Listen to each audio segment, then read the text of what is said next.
I don't even see how we can be prepared for that tomorrow. But they're going to have hundreds of thousands of people entranced, and including, many dignitaries coming in from other countries when they only have 24 hours to prepare for something like this.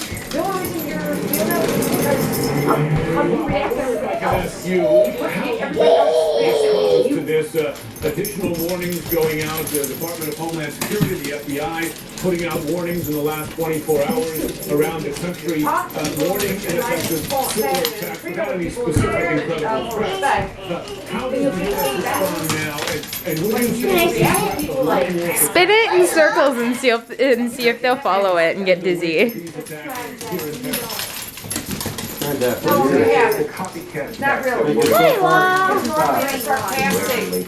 They can't predict when someone was going to go from simply reading websites, which a lot of people do, jihadi websites, and then It's only because you feel that way, because you're not getting your way. That's what this is all about. Not getting your way. for the detonator and explosive. They know how to make this stuff. There's no way